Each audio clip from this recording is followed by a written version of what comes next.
Hello, everyone. Good afternoon or good morning, and thank you for joining us today. Welcome to the fourth day of Malaysia Climate Action Week, co-organized by the British Malaysian Chamber of Commerce, better known as BMCC, and the British High Commission Kuala Lumpur. Today's topic will be Race to Zero, Keeping Up the Momentum. I'm sure some of you have been following us from the start, and we hope that you have been enjoying the very inspiring discussions that have taken place and that you will continue to support us until the end of this week. My name is Phoebe Nonis, Senior Manager of Trade Services from BMCC, and I will be your MC for today. We are delighted to have with us Ms. Jennifer Lopez, the Chief Executive Officer of the British Malaysian Chamber of Commerce, to give her welcome remarks. With that, I would like to invite Ms. Jennifer Lopez to give her speech. Thank you, Phoebe.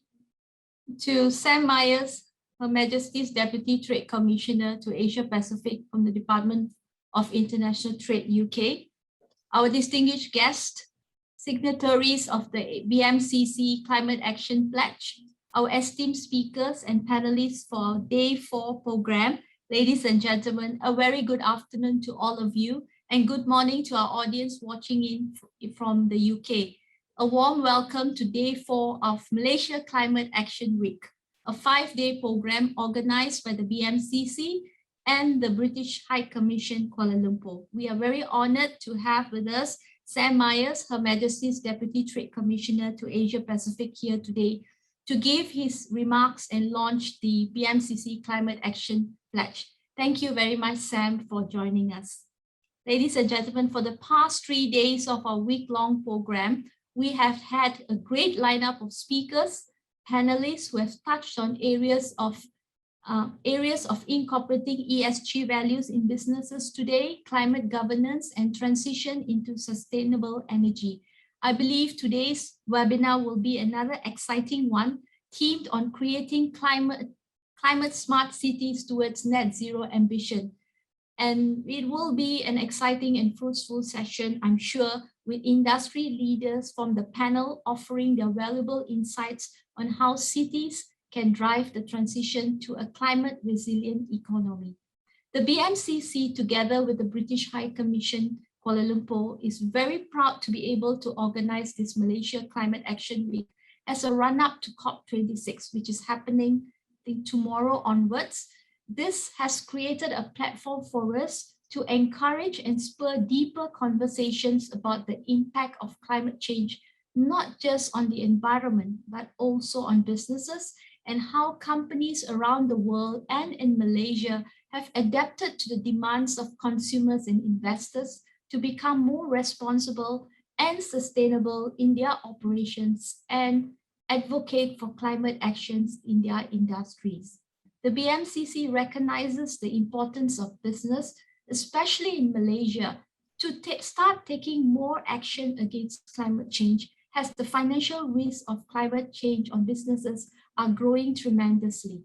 This is also in line with government initiatives and the recent announcement by the Malaysian government's commitment to a carbon neutral country earliest by 2050, which will require a whole of the nation and whole of society approach involving public and private sectors, as well as civil societies and individual actions to succeed. Hence, the BMCC, together with the support of the British High Commission and the UN Global Compact for Malaysia and Brunei, are initiating the BMCC Climate Action Pledge to encourage more companies to take their first step towards climate action by implementing a series of climate-related initiatives within their organization. This is going to be an ongoing effort, and we hope more companies operating in Malaysia will take up the challenge and begin their journey towards climate action by becoming pledge signatories. Before I end, congratulations to all the pledge signatories for being front runners, leaders in this initiative, either to take the first step on your journey towards climate action or to be leaders to influence more companies to join the journey. So once again, thank you to Sam, and all the pledge signatories who are present today, and not forgetting our speakers and panelists for this afternoon's session. So with that, I wish you all a great session. Thank you. Over to you, Phoebe. Thank you, Jen. Moving on to our honorable guest speaker, we are delighted to welcome Mr. Sam Myers, Her Majesty's Deputy Trade Commissioner for Asia Pacific, Southeast Asia, to deliver the opening remarks and launch the BMCC Climate Action Pledge. With that, I would like to invite Mr. Sam Myers to give his opening remarks. Thank you very much, Phoebe and Jennifer, and good afternoon, everybody. Jennifer Lopez, CEO of the British Malaysian Chamber of Commerce, Feroz Nadar, Executive Director of the UN Global Compact Network Malaysia and Brunei, the technical partner for BMCC, very esteemed and valued signatories of the BMCC pledge, distinguished speakers, panelists and guests. A very good afternoon to you all. I'm Sam Myers, Her Majesty's Deputy Trade Commissioner for Asia Pacific, and I have responsibility and the joy of covering Southeast Asia. I'm talking to you today from Singapore, but I can tell you that I can't wait to be able to visit Malaysia again once circumstances allow. I'm really delighted and honoured to be able to deliver these opening remarks at the inaugural Malaysia Climate Action Week, organised by the British Malaysian Chamber of Commerce in partnership with the British High Commission, Kuala Lumpur. And let me start by saying a huge thank you to the organising team for staging such a dynamic and successful week of events. As Jennifer highlighted, this week-long programme aims to increase awareness about the impacts of climate change, trigger ideas and enable action for us to support decarbonisation in Malaysia, whatever sector we might represent. As the British High Commissioner, Charles Hay, noted during his opening remarks on Monday, when the UK became the president-designate of COP26 2 years ago, less than 30% of the world economy was covered by net zero or carbon neutrality commitments. This included the UK, which was one of the first major economies to legislate for a net zero goal. Today, there's better news. Around 80% of world GDP is covered by net zero or carbon neutral goals. And newly joining this statistic is, of course, Malaysia, with a carbon neutral goal announced by the Prime Minister in the 12th Malaysia Plan just a few weeks ago. This really does represent a remarkable boost in climate ambition as we look forward to COP26 starting next week in Glasgow, where we expect over 120 heads of government to join the COP26 World Leaders Summit. And that's a real testimony to the growing political willingness to act on the climate and to act now. Just last Friday, the UK launched our net zero strategy to demonstrate the role we want to play in climate action and achieving net zero by 2050. The strategy sets out a plan for how the UK will deliver to help businesses and consumers move to clean power. And that will also support hundreds of thousands of well-paid green jobs and leverage up to £90 billion of private investment by 2030. At COP26, Prime Minister Boris Johnson will call on other world economies to set out their domestic plans in cutting emissions. Now, my department, which is the Department for International Trade, will not be negotiating on the UK's behalf at Glasgow. But we do play a really important role in helping to encourage UK and Malaysian businesses, in fact, businesses from all over the world, to adopt and incorporate climate ambitions into operations so that businesses remain attractive, competitive, and accepted through responsible and sustainable practices, which investors and consumers worldwide now demand. As we know, as we work to grow our trading relationships with Malaysia, ASEAN, and beyond, we look forward to exploring new opportunities together in partnership in the green revolution and the technical revolution. The development of smart cities should be at the heart of this ambition. With some 3/4 of the world's population expected to live in cities by 2050, the case for technology to better manage cities and to support the transition towards sustainability has never been stronger. The UK has leveraged our research, technology and creative talent to develop homegrown smart cities.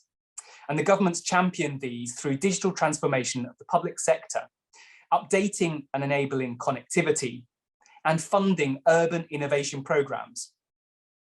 We've built smart cities from the bottom up, integrating our approach to urban issues which range from traffic congestion through to an ageing population. Key to success has been dismantling data silos, and that's been done through initiatives such as the London Data Store, a free and open data portal created in 2010. Common standards and regulations ensure interoperability across technologies and devices, serving to accelerate innovation and avoid stranded assets. Other world-class elements include our Connected Places Catapult, Sensor City in Liverpool, and the Open Data Institute in Leeds. And these link and combine with projects such as Bristol is Open and testbeds like Digital Health Living Lab in Brighton. Collectively, these have helped to foster the growth of thriving technology ecosystems and position the UK as a global leader in smart cities development. And Malaysia is a really important strategic partner for the UK in smart cities as well as other sectors. So we've made a solid start to growing the partnership, sharing policy and programmes in trade and investment. And we enjoy really strong relationships and delighted to see key Malaysian stakeholders here today. That includes the Ministry of Housing and Local Government, KPKT, the Malaysian Digital Economy Corporation, and Malaysia Investment Development Authority. We collaborated with KPKT to publish the Malaysia Smart Cities Handbook earlier this year. I thoroughly encourage you to take a look at that handbook, and it outlines key technological drivers in smart cities development, showcases some of the best practice from the UK and around the world, and holistic supply capability is outlined, which allows potential models and plans for local adoption and application in Malaysia. Copies of the handbook are available from the Department for International Trade team at the British High Commission, Kuala Lumpur, or from BMCC. So please do reach out after today's event to ask for a copy.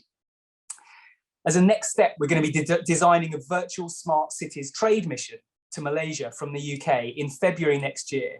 And that will involve sharing sessions with Greater London, Manchester, and the West Midlands.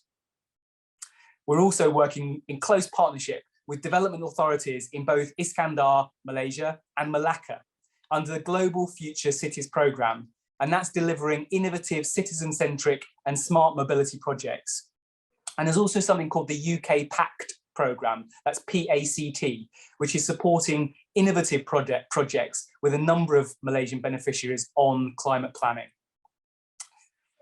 As the UK is now the ASEAN's first new dialogue partner in 25 years, we really look forward to continuing and supporting low carbon economic growth, both in Malaysia and also beyond, such as through our new digital innovation partnership and on sustainable infrastructure and beyond. So let me draw my remarks to a close. I have one more really important duty to fulfill. And I want to say it's fantastic that the BMCC, aided by the British High Commission and with the crucial support of the UN Global Compact Network for Malaysia and Brunei, has initiated the BMCC Climate Action Pledge as a platform to encourage businesses operating in Malaysia to take your first steps or indeed demonstrate your leadership, as Jennifer said, towards decarbonisation over the next 12 months. The Chamber itself are practicing what they preach, so they're one of over 23 signatories to the pledge, demonstrating a willingness to walk as well as talk. And so the pledge is really not just about the signing, that's really just the start of things.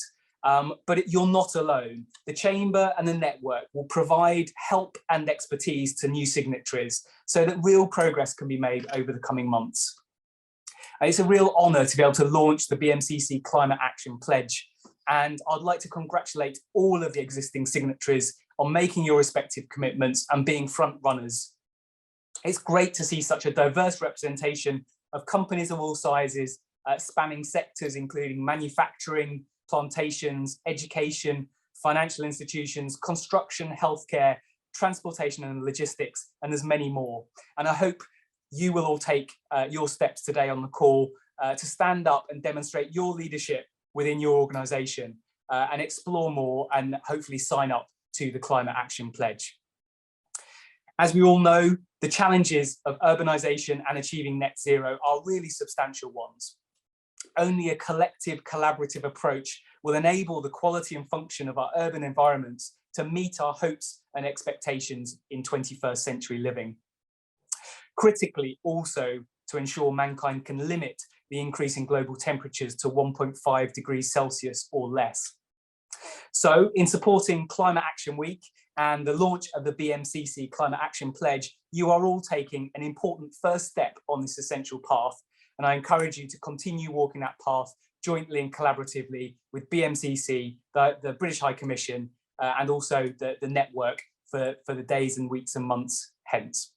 Thank you very much for joining today's event, and back to you, Phoebe.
The BMCC Climate Action Pledge is now officially launched. Thank you, Sam. I would now like to invite our technical partner, Mr. Feroz Nadar, Executive Director of United Nations Global Compact, or UNGC, Malaysia and Brunei Network, Ms. Jennifer Lopez, the CEO of BMCC, and the representatives of the other 23 organizations that have signed the pledge to take a group photo. May I invite you to turn your cameras on. May I also introduce the pledge signatories in alphabetical order and their representatives who are present today. Arup Consulting Malaysia, Mr. Lawrence Yap, CEO. Duo Pharma Biotech, Mr. Wan Amir Jeffrey, COO.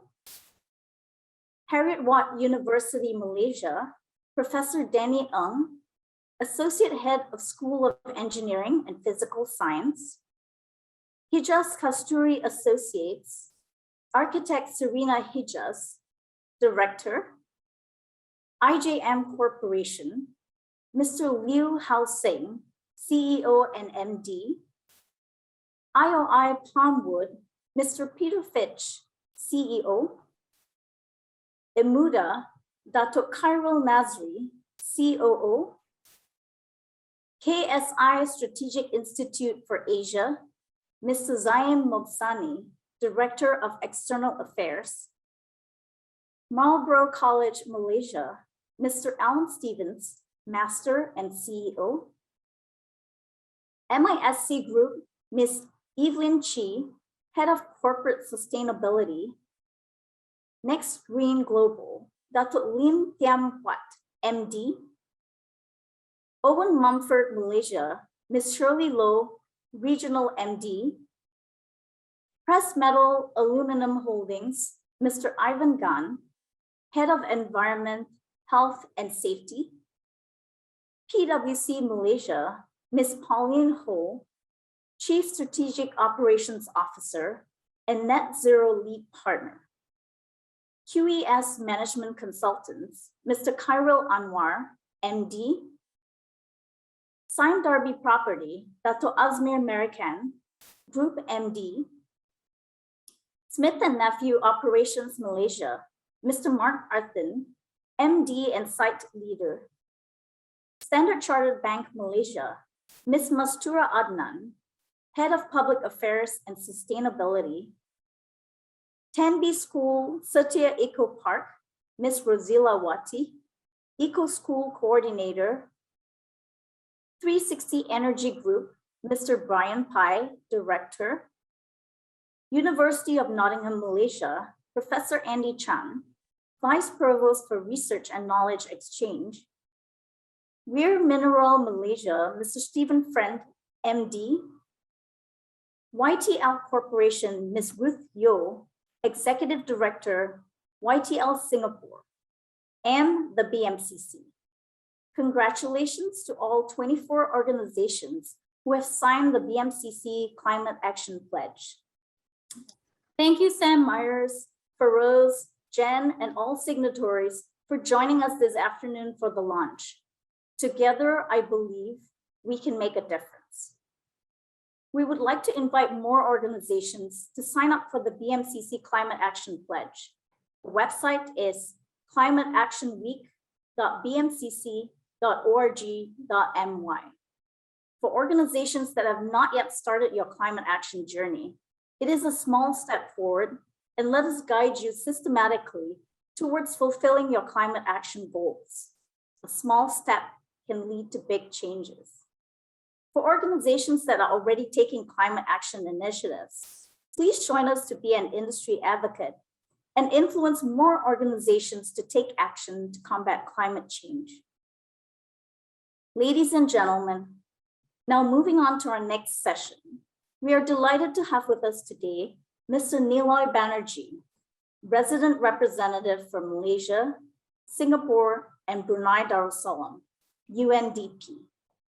Niloy is a development economist with specialization in effective institutions and capacity development. He previously led the UN System Affairs Group in UNDP, based in New York.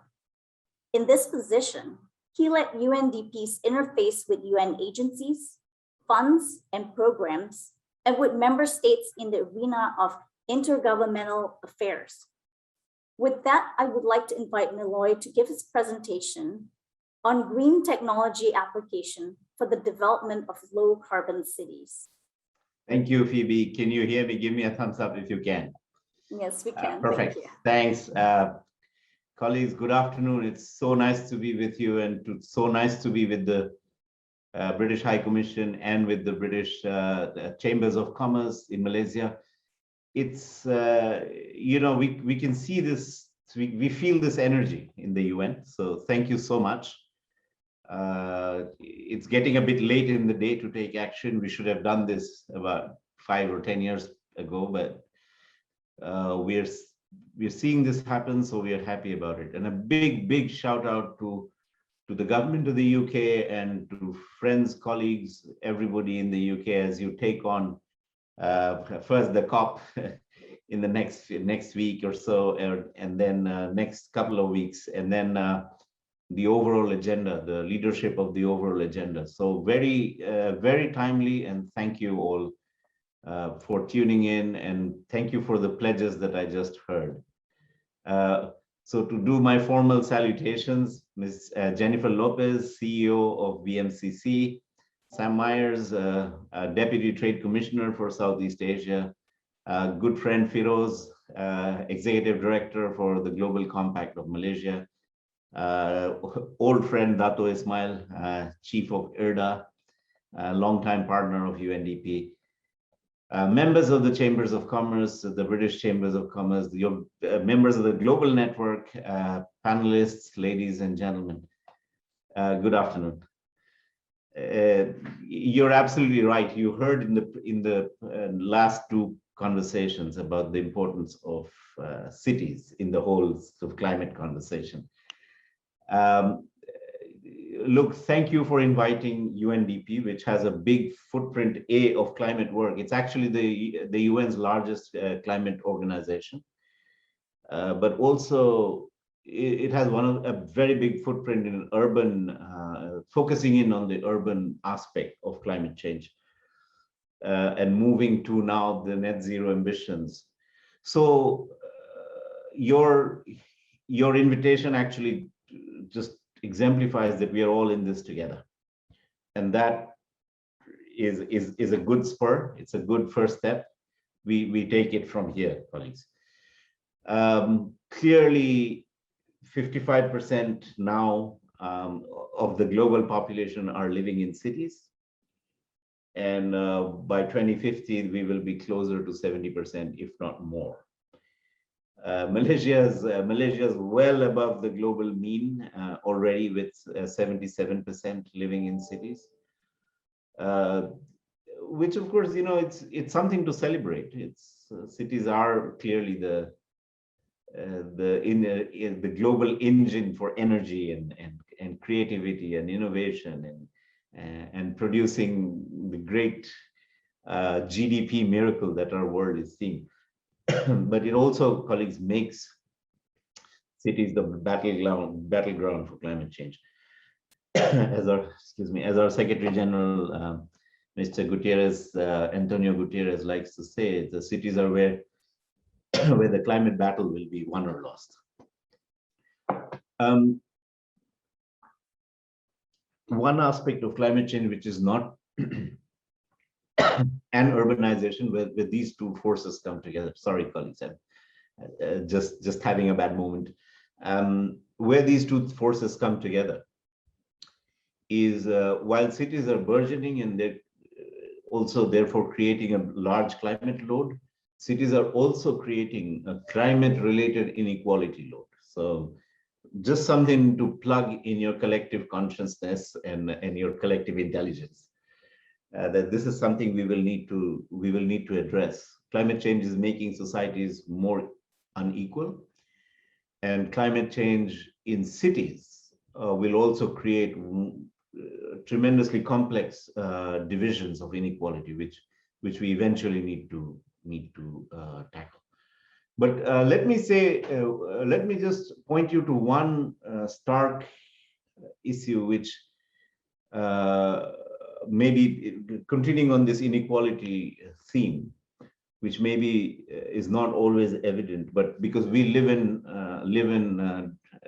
we dream and live this reality every day in UNDP. Colleagues, no country in the world, when we adjust current GDP levels and current per capita income levels through a climate filter, i.e. how much of it has been done without extraction, without pollution, etc. Most countries tumble down big time in the league table. So none of our countries, the conclusion of that is, none of our countries have done well, prospered, without doing some damage to the environment and creating some climate load. So, and it's a very sobering, the numbers are very sobering, particularly for our sub-region, even for the ASEAN region in general, but particularly for our sub-region of Malaysia, Singapore, and Brunei, where all three countries tumble down on any index of development, per capita income or human development index, when you filter it through an extra parameter of climate change or extraction or any other planetary load. In UNDP, we call it the Planetary Adjusted Human Development Index. And we've done quite a bit of data work behind this. But just to tell you that this is a reality, and we must all wake up to it. That said, cities are taking leadership. We are seeing that in Malaysia, but across the world, we are seeing many cities really leading the path of low carbon, sustainable, low mobility, low carbon buildings, low carbon agriculture, low carbon buildings, etc., etc. So we are seeing movement, and it's definitely something that we very much welcome. But we need to really speed up. But let me quickly speak to a couple of initiatives here in Malaysia, where I am speaking to you from. The DBKL, which is sort of the municipality of Kuala Lumpur City, has now got a low carbon blueprint for all of society, which it was actually launched in 2016, and it's meant to play out through to 2030. And since this was launched, Kuala Lumpur City's emissions have gone down by 54%. And the target is 70%, so we have some way to go still. But we are moving, and this kind of sets a gold standard for Asian cities, which, as we all know, Asian cities are among the most challenged in terms of clean air, clean water, clean energy, clean housing. It's so if this sort of movement is possible in Kuala Lumpur City, many of our cities can do just as well. About 64 local authorities are now implementing a low carbon city framework program in Malaysia, and more and more are getting on board. Many of you remember Melaka was the first city. I can't exactly remember which year this was, but which, for instance, completely changed its street lighting to LED, more electricity-friendly street lighting systems. The whole city changed almost literally over the course of a few months. So there's good action going on. In UNDP, we have a big program called the Green Technology and Low Carbon Cities program. We are doing it works across sort of building a political and social capital across momentum on this issue, but it also does hardcore policy work where we interrogate current policies, measures, existing targets, and we try to work modifications into them. We try to bring in new sectors into the greenhouse gas net zero campaign, and it was wonderful to see Phoebe read out some of the names and encourage more of you to come on board. Also, but look at the business model underpinning. Green cities don't need to be a more expensive or a non-profitable proposition. There is a good business model to be built there. And then, of course, we also under this program we provide a monitoring and public disclosure system, strengthening transparency. We've been quite closely associated with Malaysia's recent announcement. We have worked behind the scenes on the recent ambitious NDC announcement, and we're moving from 35 to 45% less intensity per GDP of emissions. This is a big step, because this part is not what developing countries call the CBDR, the combined but differentiated responsibilities. So this is unconditional. Malaysia is moving to this position unconditionally. We're also, working very closely with the government on low carbon development pathways. Colleagues, I'm putting this out not as a brochure for UNDP, but just throwing some ideas out into your consciousness. So with an appeal that if there's partnerships to be thought of, if you're interested in working more with us, we've done it. We've been there, done that. We can certainly provide ideas and technical assistance. So do feel free to spring to reach out and talk to us at least. So yeah, policy space, awareness space, institutional capacity space. We've already done this a very strong pilot in about 5 city councils: Putrajaya, Cyberjaya, Petaling Jaya, Hang Tuah Jaya, and with Iskandar, Malaysia, of course. And we've develop the low carbon cities master plan with the government of Malaysia. We just a few months ago we did the Malaysia Low Carbon Cities Conference, the national conference. We are also doing significant trainings across federal and city council representatives. One of the things that we want to end this initiative with is to try and set up a low carbon cities network across the country. So hopefully, if for KPKT colleagues and others listening here, we could do some more work together. I could go on, but I think I will stop right here and say and come to some of the lessons we've learned.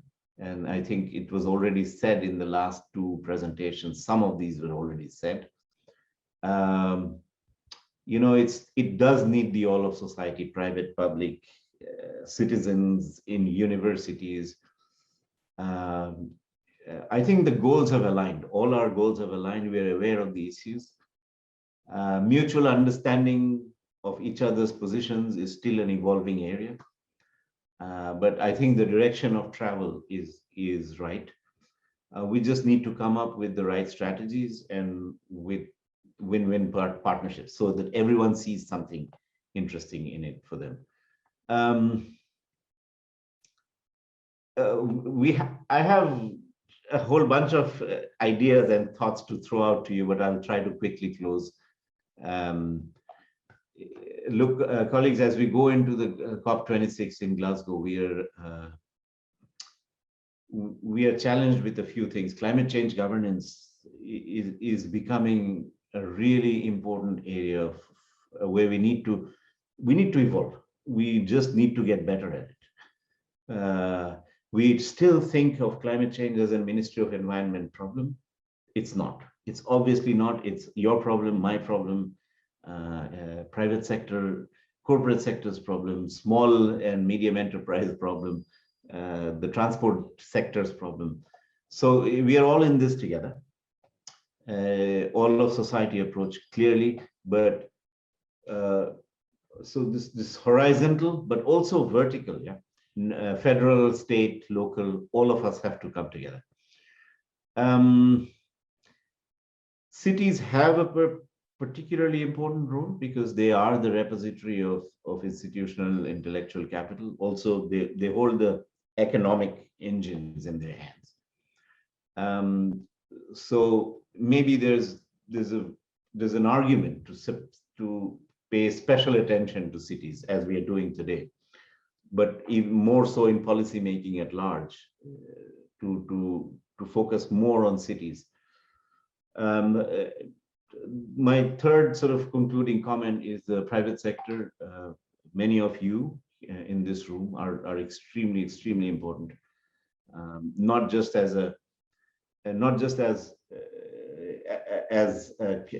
joining the bandwagon, but actually leading the bandwagon in many cases. And there's lots that can be done there.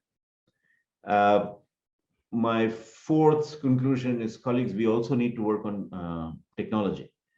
There are many things where we still need to take, if net zero is to be achieved by 2030, 2050, 2060, as different countries have named their outer boundaries for net zero. We are still, technologically, we are quite primitive in many ways. We are still producing cement, which is one of the biggest emitters in the production process, using almost the same technology we were using at the turn of the century, the previous century. Same with iron and steel. So, and it's nobody's fault, not the industry's fault, not the government's fault. We need more technology. We need breakthroughs there. So net zero is not just going to happen just from good behavior or all of us getting aware, but also we've got work to do there. And the final conclusion I want to draw, Alex, is, you know, it's at the end of the day down to us, each one of us individually, public participation, our own behaviors and the choices we make, and how we model our behavior for our children, for our friends, for for people we interact with on a daily basis is absolutely, citizen action has no substitute in this game. So I thank you, colleagues. I'd like to thank BHC, Excellency Charles, good friend, and BMCC for organizing the Climate Action Week. And I really look forward to the discussions, which have already had a great start. So a very fruitful session to all of you. Thank you, and over to you, Phoebe. Thank you, Niloy, for your thoughtful presentation. Next, we also have with us today, Dr. Ismail Ibrahim, the Chief Executive of the Iskandar Regional Development Authority, better known as IRDA. Dr. Ismail is the main driver in transforming Iskandar, Malaysia into a low-carbon region. He established low-carbon blueprint for Iskandar, Malaysia, which was launched in 2012, which aims to reduce the regional development's carbon emission intensity by 58% by 2025 for a green and more sustainable, yet economically dynamic environment. Without further delay, I would like to invite Dr. Ismail to share his presentation on Iskandar, Malaysia, charting towards a low-carbon region. Good afternoon from Malaysia, panelists, moderators, ladies and gentlemen. I would like to thank the organizers for the opportunity to speak at the inaugural Malaysia Climate Action Week, organized by the British High Commission and British Malaysian Chamber of Commerce. Climate change is a global problem that can be tackled effectively only if all countries and cities play their part and act on it. Recently, during the launch of the 12th Malaysian Plan for the period 2021 and 2025, in the tabling, our Prime Minister of Malaysia announced that Malaysia is committed to its target of becoming carbon neutral nation by as early as 2050. The government of Malaysia will consider environmental, social, and governance, or ESG, principles in its decision-making process, and will continue to put efforts to accelerate the growth of green economy, boost energy sustainability, and transform the water sector must remain at the core of the country's socio-economic development. Although Malaysia contributes less than 0.7% of the greenhouse gas emissions, but the government will continue to fulfill its commitments to reduce the greenhouse gas emissions intensity of gross domestic product by 45% in the year 2030, based on the intensity of emissions as of 2005, in line with the aspiration to become a low-carbon country. Now, Iskandar Malaysia have been participating actively and constructively in the United Nations Climate Change Conference, or UNFCCC COPs. We have always worked with other like-minded countries and cities to push forward our climate change agenda. Iskandar Malaysia is the first city in Malaysia to drive low carbon initiative and the only city that launched low carbon city blueprint in COP19 in Doha.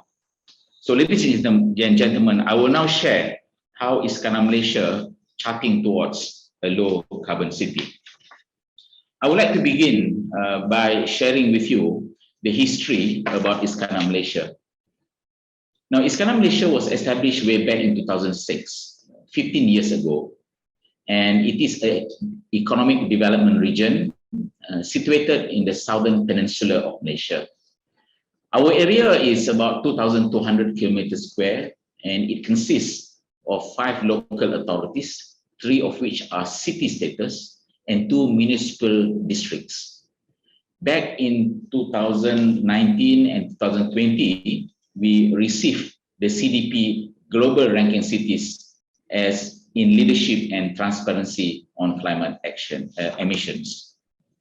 Now, although Iskandar Malaysia is about economic growth, but we never lose sight of the need for us to respect the environment.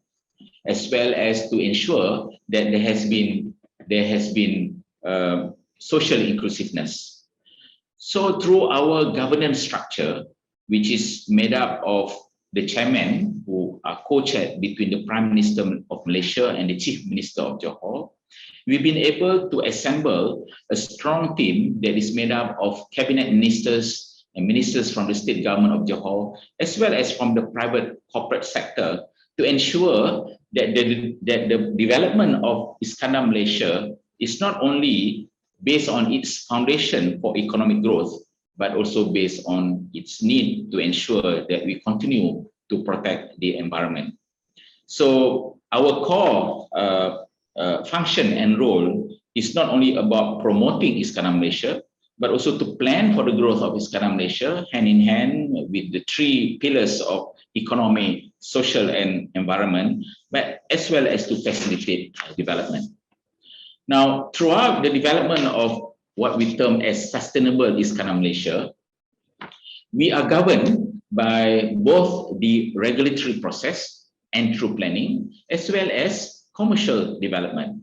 And this would definitely needs a strong balance as regards on what we have planned as encapsulate in the various growth document, but at the same time having to work with the various initiatives that talks about investment, creation of jobs, as well as to grow business all around and within this particular region.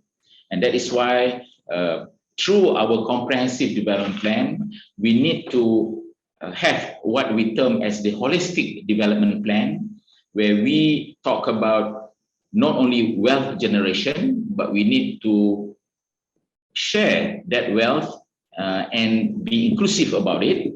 And at the same time, we need to ensure that we need to optimize the limited resources that we have. Now, in this, what we term as the holistic development plan, it is not only charting about the growth from an economic standpoint, but in order to safeguard the sustainability of growth, we will make sure that all the three components will work hand in hand.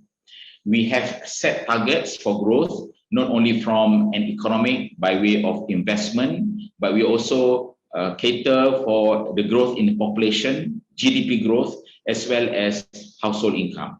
But not forgetting our target in terms of environment to achieve a 58% reduction in GHG emissions intensity. Now, as I mentioned earlier, in the 12th Malaysian Plan, Malaysia now aims to become a carbon neutral nation by the year 2050.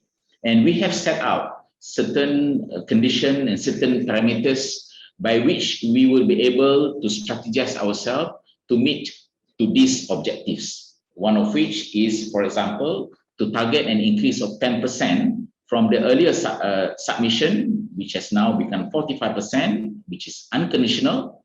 We also would stop building new coal-fired power plants, which, as all of us know, could well be a source of pollution. And we will also be hand in hand with certain economic instruments, such as carbon pricing and carbon tax, to be introduced in support of this initiative. So I think Malaysia, as far as we're concerned, we are very much not only relevant, we are bringing ourselves within the global understanding on the way in which we deal with the environment through being a carbon neutral nation by the year 2050. Now, for Iskandar Malaysia, our journey towards becoming a low carbon region started way back in 2009, when at that time the Prime Minister committed by way of Malaysia for a voluntary reduction of up to 40% in terms of emission intensity of GDP.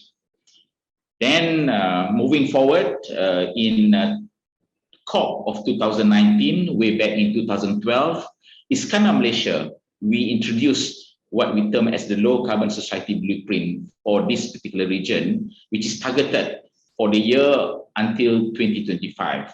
And this blueprint is now going through a process of editing and revising.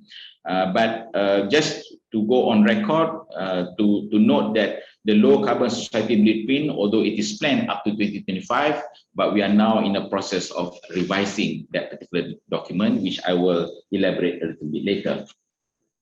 Now, as far as Iskandar Malaysia's low carbon and sustainable development is concerned, we must put on record that Iskandar Malaysia actually is the first city region, if we can call it, in Malaysia to not only initiate but to drive low carbon since 2009 with the establishment of the low carbon city blueprint for this particular region.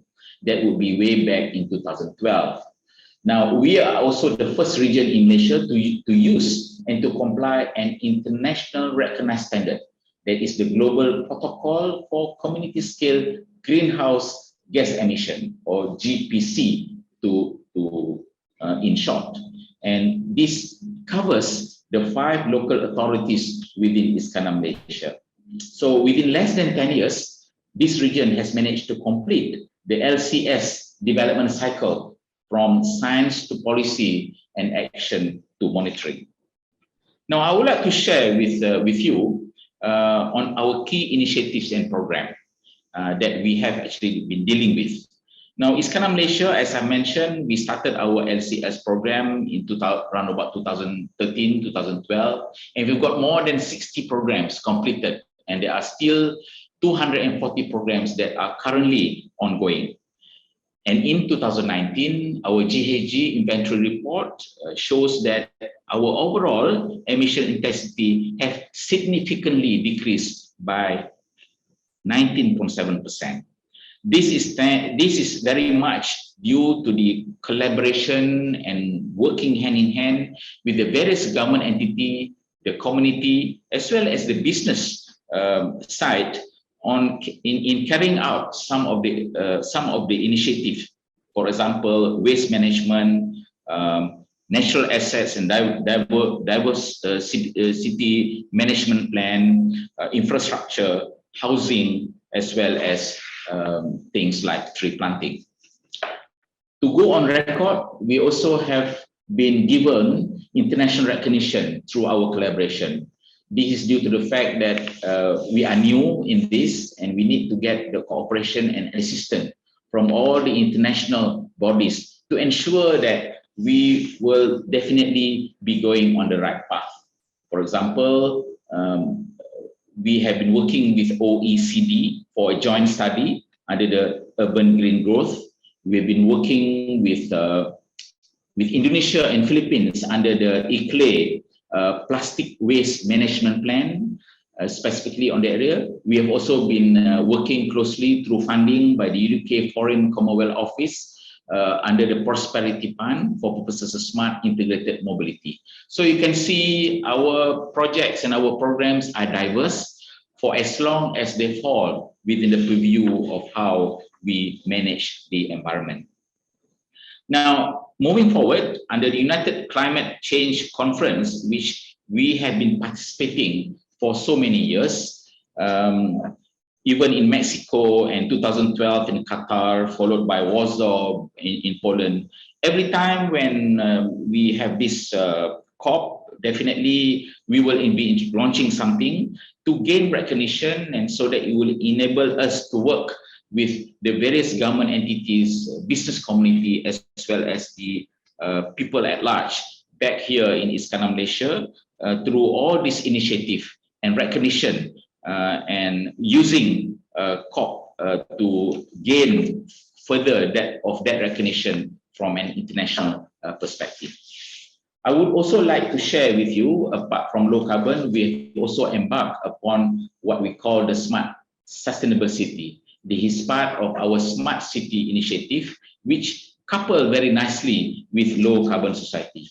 I think as all of you are very much well aware, the applications for SMART, which includes economy, environment, as well as living in governance, definitely, as I've mentioned, it matches very well with the low carbon society effort, as well as the way in which we manage the environment, specifically within this region. Now, I would like to share with you our latest plan in East Kandas, Malaysia, as I mentioned, we have already got this low carbon society blueprint, but the government has already approved for us to do a review on the current plan so that we be able to move forward into actions to manage risk for climatic impacts. So the objectives, among others, of this particular review is actually to not only to formulate the climate action plan and roadmap for East Kandas, Malaysia, but at the same time to introduce new scientific approach to carbon emission baseline and future scenario studies, as well as to carve out awareness program among all of our stakeholders and leading to the materialization of this particular East Kandas, Malaysia climate action plan. Finally, ladies and gentlemen, I would like to assure not only myself, but all of you, in as far as East Kandas, Malaysia is concerned, our commitment is definitely to continue with our efforts on our emission intensity by 58% by the year 2025. We will continue to serve as the low carbon hub, and we will continue to offer platforms for all the programs that relates with environment and working hand in hand with other authorities, not only within East Kandas, Malaysia, but for the rest of Malaysia, so that our experience would be emulated by those authorities. And we will continue to build awareness and provide resources for all stakeholders, be it government, business, as well as community, to work in concert on the policies and measures. And finally, we will continue to contribute and work hand in hand with international bodies in our effort to strengthen collaboration and action on global climate change and management. With that, ladies and gentlemen, I thank you. Thank you, Dr. Ismail, for your inspiring presentation. Thank you once again to Mr. Niloy Banerjee and Dr. Ismail Ibrahim for your contributions today. We believe that your input will be useful to companies working towards the same goal of implementing green technologies in order to pave a path towards low carbon cities. Before we move on to the panel session, here's a little bit of housekeeping. We encourage you to ask questions during the sessions and send them to the Q&A chat feature at the bottom of your screen. We will attempt to address your questions if time permits. There will also be 2 questions for polling. To participate, please find the Slido link in the chat box. Unfortunately, Dr. Ismail has been called away, so he is no longer able to join the panel session. In this session, the topic of discussion will be creating climate smart cities towards net zero ambitions. We are delighted to have Ms. Pauline Ho as the moderator for this session. Pauline is the Chief Strategic Operations Officer for the PwC Malaysia Vietnam region and is part of the firm's executive board. She's also PwC Malaysia's net zero leader. As an assurance partner with over 25 years of experience, her clients include those in the entertainment and media and oil and gas sectors. During the weekends, she spends her free time cycling or running with her husband and teenage triplets. Pauline, the floor is yours. Thank you for the introduction, Phoebe. Can you hear me well? Yes, perfect. Thank you. Good afternoon, good morning. I'm really happy to be talking to you today and to introduce the panelists later. So just to share, in PwC, we have identified a set of urgent challenges the world is confronting and captured our findings in a framework called ADAPT. ADAPT represents asymmetry, disruption, age, polarization, and trust. Climate change and the accelerated development and use of technology fits right into disruption. As you have heard, average global temperatures have already risen by almost 1% above pre-industrial levels due to the accumulation of greenhouse gases in the atmosphere. If the trend continues, global average temperatures could rise by 4% by the end of this century. So disruptive innovation will be absolutely necessary to reduce our greenhouse gas emissions by 2050 and see a successful transition to a green economy that leaves no one behind. So today we are focusing on addressing climate change, and we understand that it's very complicated, especially when we have a growing population and rising urbanization. You have heard just now by Niloy that globally, more than 50% of the world's population currently lives in cities. And the figure is expected to increase to almost 70% by 2050. And in Malaysia, we have already exceeded the 70%. Cities generate around 70% of global carbon dioxide emissions. And as society recovers from the COVID-19 pandemic, the expectation is that the carbon dioxide rates are going to rebound rapidly. So smart cities represent an important opportunity to use data and technology to make the transition to renewable energy, reduce energy consumption, improve traffic and mobility while improving the quality of life for all. So today, in the next 35 minutes or so, we will explore the importance of sustainable urban development in Malaysia, leverage on best practices from other countries, what are some of the challenges in achieving this goal, and the need to balance between economic activities and net zero aspirations through smart and innovative technology. Before we start, let me introduce our panelists. In alphabetical order, we are delighted to have Mahathir Aziz, CEO of Malaysia Digital Economic Corporation. He co-founded Futurize. Futurize was tasked to lead the National Regulatory Sandbox Initiative to expedite regulatory intervention, deploy innovative and technology solutions, and establish new innovation ecosystems, and act as a public policy advisor for industry and government in shaping the future economy. He currently chairs a few strategic committees on the development of Malaysia's future and regulations, including the NRS Advisory Panel and Cyberjaya City Innovation Council. I have done some research on him and I understand that he plays golf for leisure and participated in the Standard Chartered Virtual Marathon last year. Well done. Next, we have Dr. Ross Granger, who is a project director, business stream leader, and the commercial manager of Mott MacDonald's energy team in Southeast Asia. He is a chartered professional engineer with 30 years of professional experience across the Asia-Pacific region. Ross is a fellow of Engineers Australia and an APAC International professional engineer. He has a PhD in electrical engineering and an executive MBA. Ross has been living and working in KL since 2013 with his wife and 3 kids. He currently resides in Desa Park City, and on weekends, the family enjoys hiking in the adjacent Bukit Sri Bintang Forest. Last but not least, we have architect Serena Hijaz. She's one of the creative directors at Hijaz Architects and Planners, and is known for changing the building landscape of architecture through buildings that are responsive, energy conscious, and bold. Serena is also the chairman of Green Building Index's accreditation panel and vice president of Malaysia Green Building Council. Serena is currently seen by many as a symbol of progress for women in architecture generally and sustainable architecture in particular. Now, as Phoebe has mentioned, we have a poll. I hope you'll be able to get into Slido through the link and respond to the 2 questions that we have set out in the poll. This will probably take about 30 seconds of your time. Interesting to see that our thoughts are quite aligned in the sense that a smart low carbon city really starts with connectivity, green buildings, smart energy, no emissions, and strong policies and leaders that enforce and lead by example. Thank you for your feedback. I hope to see more of this word cloud as we progress. And in the next question, do you currently, is your office currently in a low carbon sustainable building?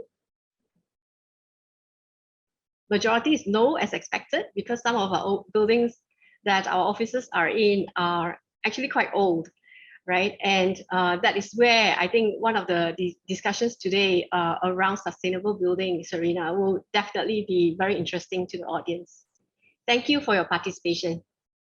Now, let me move on to the questions. Since we don't have that much time, I'll pose the first question to Ross. You've heard IRDA's very aggressive plan that Dato' Ismail has shared just now. So one of the key things to support smart cities is to tackle the issue of transportation. So I'd like to invite you to share about Mott MacDonald's experience implementing mega projects like the Smart Tunnel and the KL monorail line. Ross? Hi, Pauline. We'd like to share that it's hard making mega projects smart. Apart from involving costs exceeding typically US $1 billion or more, mega projects take many years to develop, sometimes a decade or more, and they involve multiple stakeholders. They should be transformational and positively impact millions, but mega projects often fail to meet objectives. This is less about cost and time blowouts, but do they meet user and society needs? And those needs are constantly evolving. We can see from the 12th Malaysia Plan an intention to complete the committed transport mega projects. Here in KL, where I'm from, we appreciate our MRT, our LRT, our monorail, the KTM rail network, and our freeways. However, these mega projects were conceived before COVID, and some of them before climate change, adaptation, mitigation, and resilience were part of the planners' vocabulary. And where we are now is that Malaysia has among the highest passenger vehicle ownership rates in ASEAN, and before COVID, KL was one of its most congested cities. Transport is one of Malaysia's fastest growth sectors for carbon, and it will be one of the hardest to decarbonise. COVID contributes to a loss of confidence in our public transport, yet it has opened our eyes that for some, more working from home is possible. So the challenge is to build back better and deliver better, smarter mega projects that meet society needs in an increasingly uncertain world. So a hot topic in engineering and planning is the advent of digital twins for smart cities, using digital replicas of cities or urban environments to simulate and analyse scenarios and design interventions for climate change impacts and net zero pathways. We can use these digital tools to help stakeholders to decide and provide for preferred futures that are robust to uncertainty.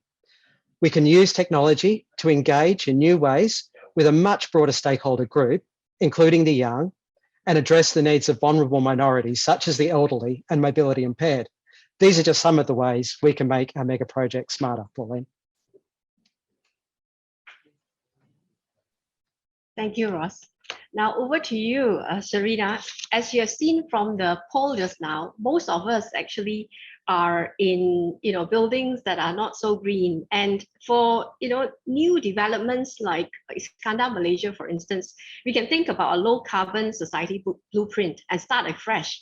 But in a developed city where most of the buildings are already in place, so how do we move towards that goal of in 29 years, we have to achieve the Paris Agreement?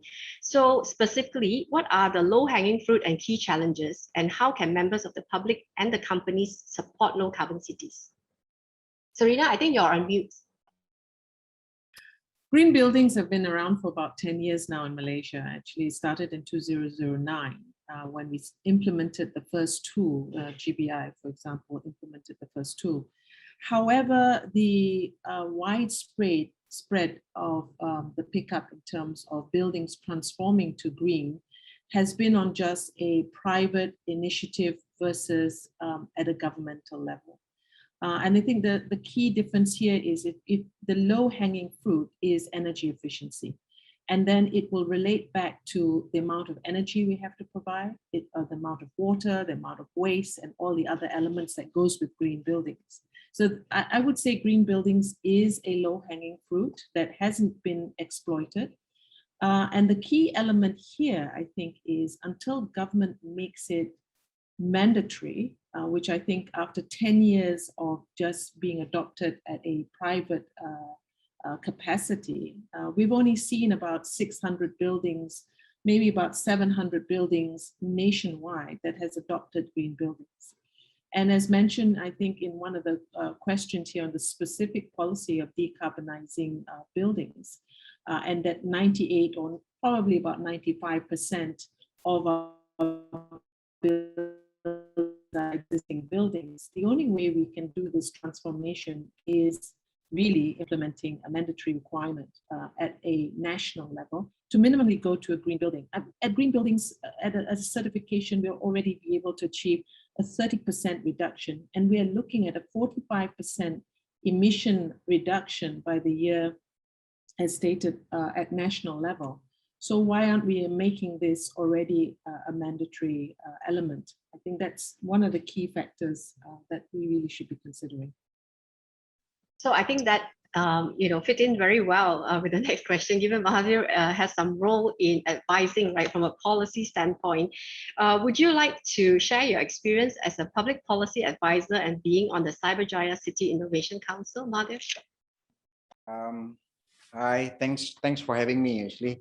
Well, if I can share a bit on that, when you went through the profile and things like this, a lot of it was basically highlighting the work that I've done with Futurize. And while we're looking at those things, it touches a bit on bringing technology and adoption of technology into the society as a whole through the government and businesses. And where we have done some interventions along the lines of new policies or new regulations to be created to allow businesses that is based on technology to prosper. However, when we look at those things, and my experience, I was with the Cyberview company and group before this, who was much like Dato' Ismail earlier, was very much working with KPKT on developing smart cities as well. So we do have, or we did rather, have an interest, a very, I think, big interest in low carbon cities development. And how do we develop smart cities along the lines of being sustainable, yet at the same time growing the ecosystem and also economic activities. So the balance that we have to strike and the understanding across all aspects of society, especially the government, in terms of implementing that would be one of the big challenges, to the fact that the governments, local, federal, and also state, would be looking at possibly looking inwards and improving how they work and how they actually look at a lot of things for them to be able to allow this businesses to grow. So those would be the two main things that we do. Over here now in MDEC, the challenge has grown exponentially. As you can understand and appreciate, I think the mandate of MDEC covers digital investments as well. So what we do over here would have to be amplified in many ways, so that when we look at companies who are considering Malaysia as an investment destination, we have to actually deploy and somewhat insist on having them at least sign the pledge together with ourselves, at least look at sustainable and also green buildings where we would want to prioritize as far as locations. And at the same time, similarly, when we look at the Malaysian small and medium enterprises and tech-based entrepreneurs, we would impose through some sort of a guideline for the MSC status companies and also the rest of the ICT companies in general. So again, I think the opportunity that we can say is that leveraging on the experience and understanding the big goal that Malaysia has set for ourselves, and knowing the limitations of roughly less than 30 years for us to achieve that, all parts and arms and legs of the government would have to play a certain role. And we ourselves here within the digital ecosystem, and specifically the digital economy ecosystem, would have to play a part in imposing some of this throughout the stakeholders that we have. Thank you for sharing your perspective. I think one of the things that normally, so one of the things that I have noticed, right, when I speak to people around emissions, the challenge is always on measurement, right? So I understand, Ross, that Mott MacDonald is helping the UK government's business, energy, industrial strategy to launch a 2050 carbon calculator for Malaysia. And MM is also UK Prosperity's Funds delivery partner for the Global Future Cities Program Southeast Asia, which includes in Iskandar and Malacca, as mentioned by, I think, Dr. Ismail just now as well. What are the possible pathways for low carbon development, and how do we see more progress on reduction of carbon emissions in cities? So thanks, Pauline. The work we're doing with the carbon calculator and in Iskandar and Malacca are all linked to harnessing digital twins and smart city data. For example, in Iskandar, we're designing a smart integrated mobility management system, a collection of apps that will allow observation and monitoring of live traffic, public transport services, and provide a platform for transport modelling, data analysis, and reporting, and interfaces to existing integrated transport systems. Malaysia's race to net zero got a real boost with the PM's recent announcement that Malaysia aspires to be carbon neutral as early as 2050. We await the detail, but it's a game changer, as the previous 2030 target was for a trajectory of controlled carbon emissions growth rather than reduction. A recent publication I recommend to those interested in Malaysia's plausible pathways to net zero is Shell's The Tree, the Sky, the Sun report. Key elements of the journey for smart cities include a continued drive towards greening of the utility grid, focused on solar, and progressive scaling back of fossil fuel generation. A greener grid will help decarbonise other sectors, such as transport, and we can expect a pivot towards electric passenger vehicles and hydrogen and biofuel electric hybrids for heavier transport. Energy efficiency and reducing energy demand, building smarter and finding ways to use less energy and moving less will be very important. And we need to embrace the circular economy. And at the outskirts of our cities, a big focus on reforestation. So a price on carbon and more expensive fossil fuels could push us in the right direction, but so will democratization of real-time data. And that's where smart cities come in. Imagine if each of us had access to a dashboard giving real-time information on our energy use and price-linked carbon impacts in a way that will positively influence our behaviours and allows us to make informed decisions. A lot still needs to happen, but it's quite exciting to think of how smart city technology can help us on this net zero journey. I agree with you, Ross. Nothing beats data. And one of the things that we are doing in different territories across the PwC network is to come up with an app for our people to make decisions around their journeys when they go to clients, for instance, right? Which method of transportation will work and how do they reduce their own carbon footprint by the decisions they make, including the food that they eat, right? So, Serena, there is also a net zero carbon tool that I understand being developed by MGBC, which is due for launch in 2021. Can you tell us more about this and how you have worked with policymakers and other stakeholders to implement this project? Well, I'm really fascinated about what Ross was talking about, a carbon calculator, because under the World Green Building Council, basically they have set all the GBCs to look at advancing net zero as a pathway. And Malaysia GBC is not actually going to do another tool, because I think we just have too many tools. It's basically just going to sit on top and make it friendly, where Ross may be working at a cities level. We're working basically at the industry and building level, coming down the next level, with regards to a carbon meter, where basically we're looking at the amount of energy, material. For the first time, we're actually going to be introducing material as part of the embodied energy of buildings, which no one is using just yet. The Malaysian Pavilion in Dubai is a net zero carbon building. It's the first in Dubai Expo, but it was also something to express Malaysia's direction which we are going. So the other element will be waste and transportation. So Malaysia GBC is essentially doing a kind of carbon meter that sits on top of the green tools that will just essentially look at your energy, material, waste and transportation and give the real-time figures for that. So I'm really fascinated about what Ross is developing, because I think it segues to that. But we need to deal with industry and bring it down. We need to have them understand and make it simple for them, and the importance of that. I think that's where Malaysia GBC sees itself in terms of educating. We're really sandwiched in the middle between top down and ground up, and trying to get that out to the public.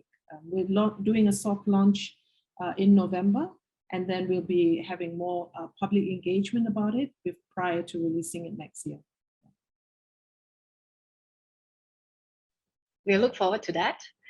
And Mahathir, back to you. Before we take some questions in the Q&A, I already see one question in the chat box, in the Q&A box. So if there are any questions from the audience, please do include that now so that I can pick it up right after this question. So Mahathir, when we look at smart cities and the fact that the intensity of rainfall of duration actually has increased in Malaysia, and we are actually more prone to flooding nowadays. So in order to transition, as part of the transition risk and mitigating climate change, you brought up the point about usage of technology. So, what are the aspects of technology that you believe will be able to help us overcome this kind of transition risk? Could you share your perspective, please? Well, good question. I think the first one being data that has to be pervasive in terms of the sharing of what is available and what can be shared across agencies and across sectors, public to private and vice versa. I think that is, as we talk about the use of more emerging technologies such as artificial intelligence, big data analytics, and so on and so forth, without data being transmitted and exchanged across all this, I think that we're getting nowhere, and we will never get anywhere with that. So coming from the technology front, there have been available sensors. IoT is very, very big, and that produces volumes of data that we can generate from the use of transportation, from again being able to determine and producing the set of numbers where we can form what would be my personal carbon footprint, and what and how would that influence my decisions in terms of should I travel using this form of transportation or another mode, for example. But the thing about this is, and I'll say this, I think within the audience, we might have colleagues from the government as well. Previous attempts in terms of doing this and trying to achieve low carbon cities framework was very much championed by separate and disparate entities within Malaysia. So there needs to be a cohesive way of looking at this and a very collaborative manner in terms of how we develop this. So as opposed to, say, for example, we want to be able to predict ETAs of buses so that we can plan our journey and things like that. When one, say, private sector that has done it, the government should embrace that and support that particular sector, as opposed to let's go and develop a new one that is made by the government, and therefore, rather than asking them to share. So when I hear, say, Serena, for example, is talking about developing the app or having the app on top of the carbon calculator, I think I would want to be able, as an agency at MDEC, I would want to be able to support that and embrace that and have that, rather than create a new one and look behind me, okay, can we create another one in that manner and compete against what is being developed by another organization, especially a private one in Malaysia. So the tools are all there, the skill set, especially as far as talents is concerned, I think is widely available in Malaysia. It's just a matter of somebody sitting right on top and say, do this, don't do that, and let's work with this sector and let's leverage on what we already have. So again, without trying to be too corny here, it has to be a very much collaboration between both private and public sector. There must be a plan in terms of doing this, detailing. I think the roadmap towards 2050 have to be there before the local authorities, before the private sectors, especially in some areas such as manufacturing, such as transportation, would know what role they would play in this. So coming back to that, I think the technology, there's no issues in terms of having that. I think we will get more as we develop this, and MDEC, as the digital economy agency, would have a foresight in terms of what's coming and how to prepare the local industry for that. But at the same time, we must be aware of what other organizations, government or even private otherwise, would be working on something and help collaborate with them. Okay, so I'm seeing more questions now. Maybe I'll start with the first one. Is something along the lines of what Serena has shared, maybe just to see whether you have anything else to add. The question from the audience is that, is there a specific policy and delivery framework for decarbonizing existing buildings, which represents circa 98% of Malaysia's building stock? I know you mentioned about the lack of policy, but is there anything else that you'd like to add, Serena? No, I think the information is already there in how to transform existing buildings, the low-hanging fruits of how to do it, not imagining that you change the entire building facade and things like that. So it's really not as difficult. It's really about, so the tools to do it are already within our know-how. It's just the push to actually do the decarbonization of these existing buildings. And really, I think a lot of the times we're thinking, well, the payback time it all to do about cost. And really the payback time is within, up to 3 years in terms of transforming these, and the benefits are extremely high. Okay, there is a specific question to Mahathir. The success of the MSC was largely supported by the 10 Bill of Guarantees. Would there be an opportunity to build in a net zero intended bill into what MDEC offers the world, maybe around green or carbon credits, perhaps? Okay. Okay, good question. I think we are sitting on, basically we are technically still in our 25th year of operations, MDEC. It is basically timely for us to be able to look at how we develop not just the digital ecosystem, but how do we increase the participation of and contribution of digital economy towards GDP.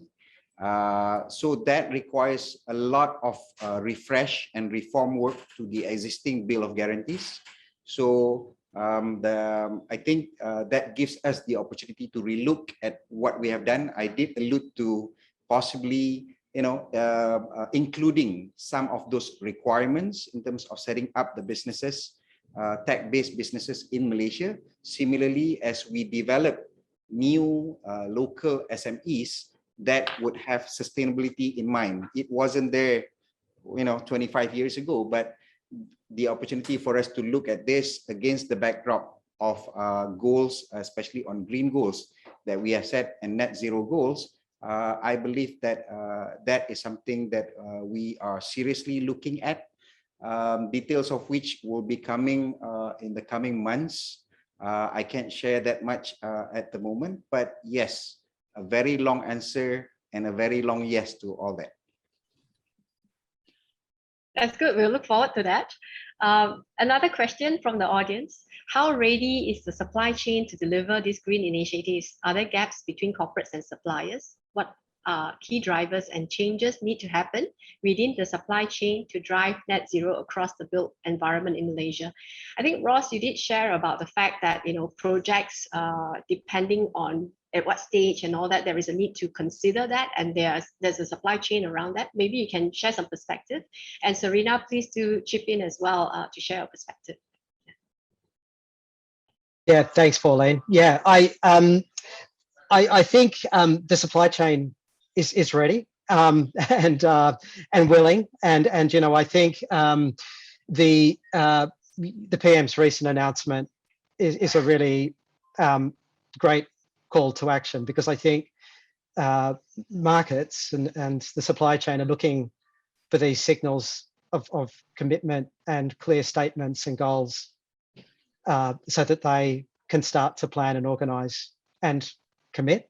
My other comment would be, before handing across to Serena, is that decarbonisation is going to require a holistic view. So I work in the energy space mainly, less in the built environment space, but I do know that energy has a very big part to play in the built environment's decarbonisation journey.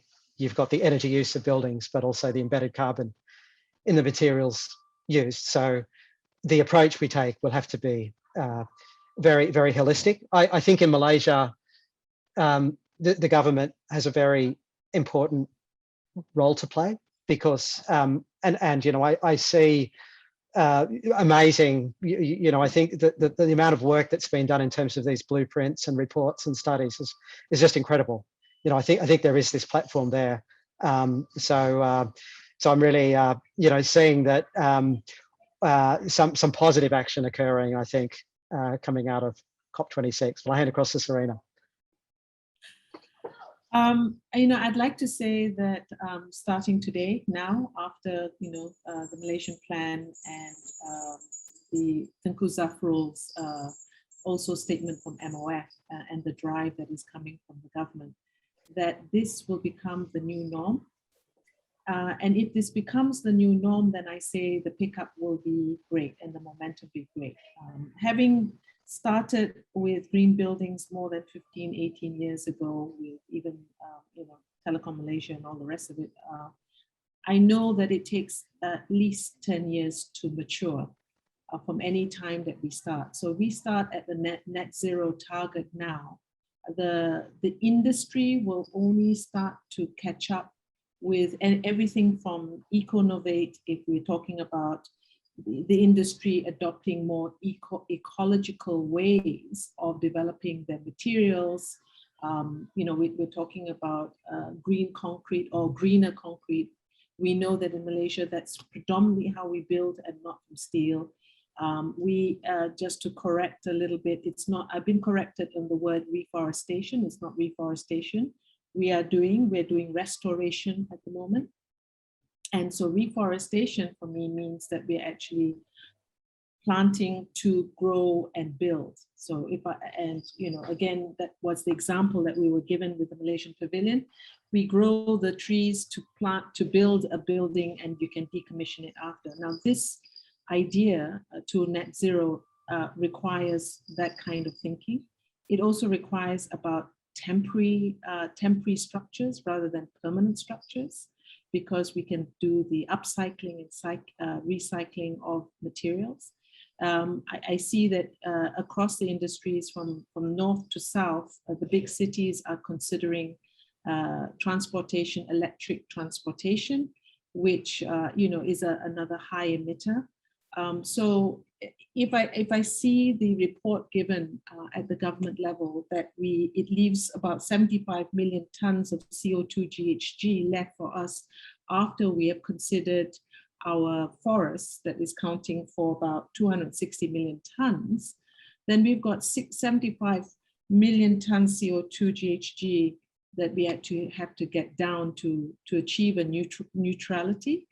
And I would also hasten that we should be targeting that to 2030, because it is already hard not to see that the impact of climate change is something of 15 years ago and not what we are today. The clear skies we see today is not bringing our ppm numbers of 411 as considered this year, measured in the worst location. And that's not been driven down just because we haven't been traveling that much in the past 2 years or building that much in the past 2 years. So what it means is we have got catch-up time. So my simple answer is, if we can make this the new norm, excellent, we're on a running track. Yeah. Thanks, Serena. And a very timely question from the audience as well, right? All these projects that we are talking about, the initiatives need to be funded. So Ross, I think you may have something to share with regards to whether one of the participants have asked. I would like to ask if there is any principles of ESG to be integrated into Islamic finance. Thanks, Pauline. Yes, look, I think, again, from the energy world, an example that immediately sprung to mind is the creation of green sukuk. And you know, there was Tadao Energy had a 50 megawatt solar project that was financed a couple of years ago. I think it was the world's first green sukuk. And so here, you know, I think at least, you know, in the energy world, but I think this also applies across our other sectors, is that finance is a really important driving force for addressing environmental and sustainability issues. And we also have seen similar sorts of principles applied in other international finance. And so we do a lot of projects, for example, where we need to observe equator principles, IFI equator principles requirements for projects, and that applies to our renewables projects as well that are internationally financed. So I think this is one area where I see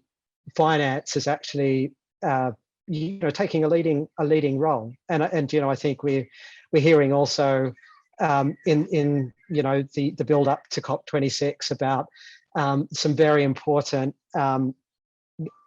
gatherings of financial institutions, such as the Task Force for Climate-related Financial Disclosures. Again, you know, finance banding together to set the direction and really drive us towards net zero. Thanks for that.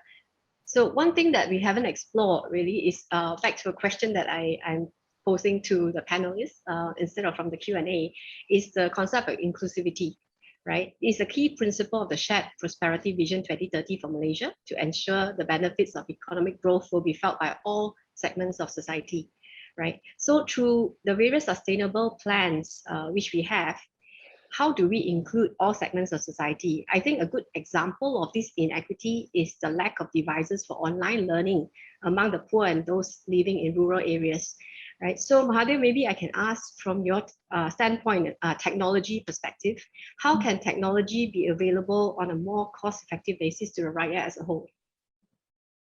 I think the government, and especially my own minister, has already explained about how technology is basically, or connectivity rather, internet would be part of human rights and utility as well. So it has been upgraded since then. And from the Malaysian government's point of view and perspective, especially throughout the past year and a half or so, we have embarked on providing and facilitating access to technology, especially devices like smartphones and also tablets, and on top of laptops for education and learning as well.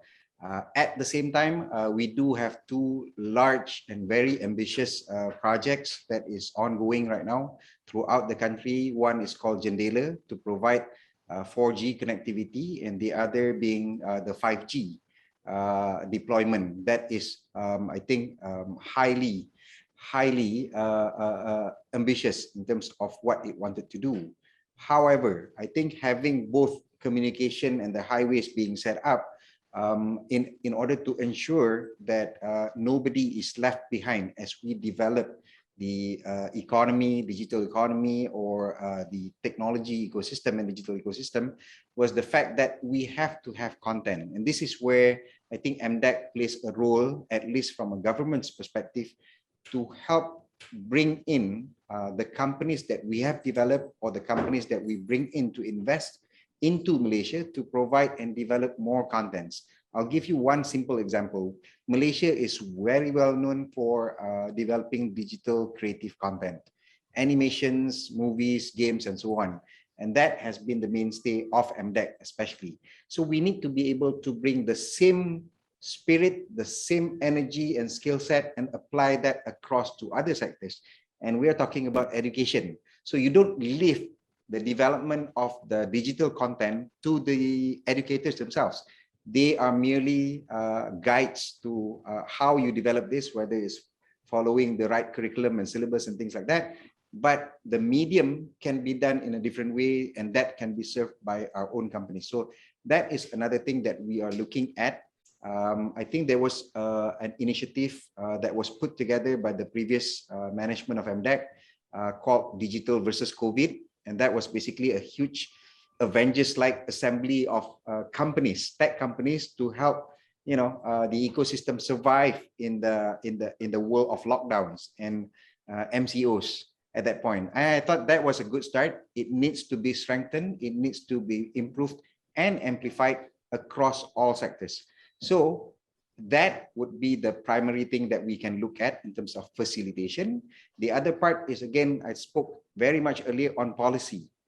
So that is extremely important. The regulations and the governance around deployment and introduction of new technology, and that being adopted by the industries, would have to come in together in order for us to make it happen.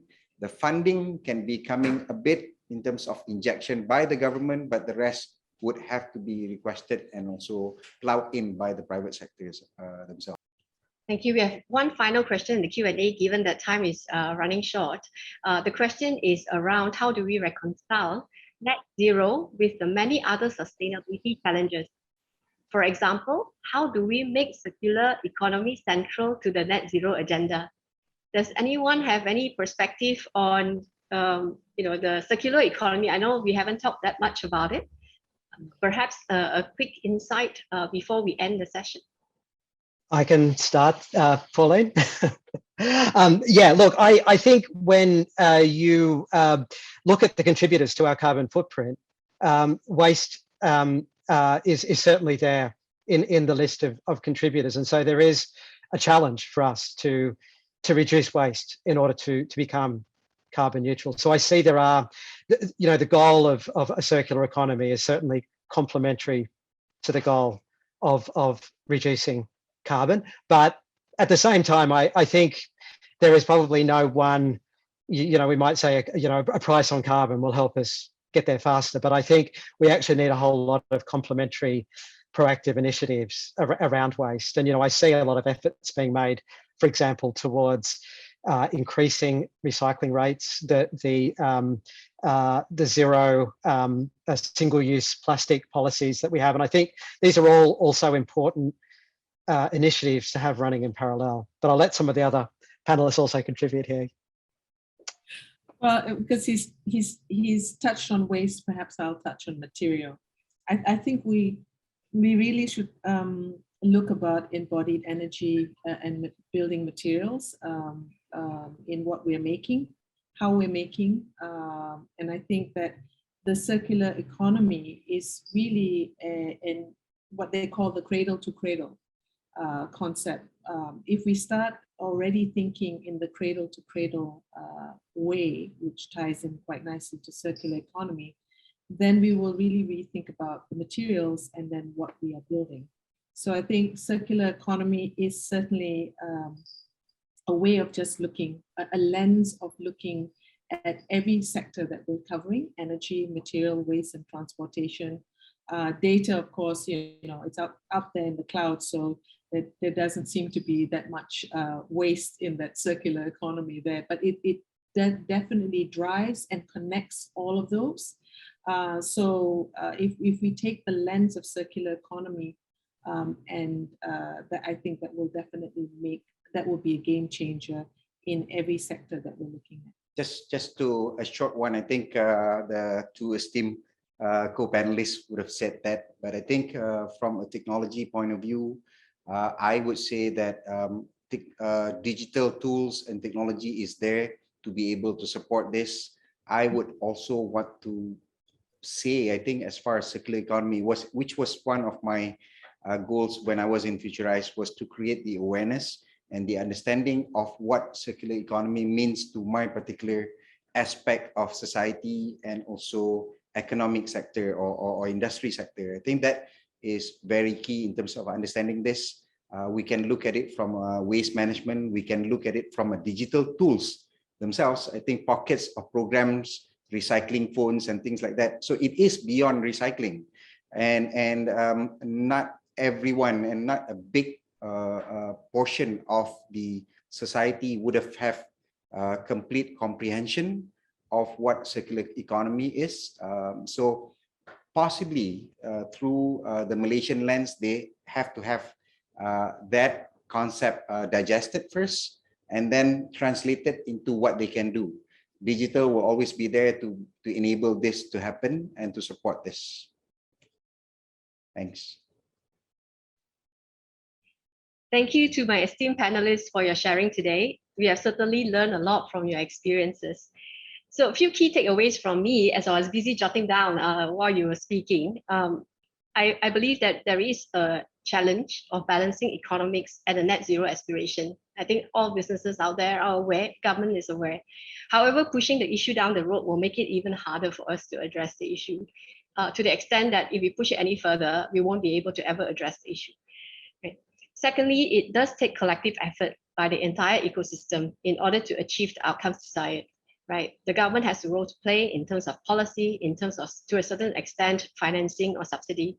The businesses have a role to play in terms of setting the right strategy and agenda in order to have a sustainable business. And of course, the people at large has a role to play in all the choices that we make on a daily basis.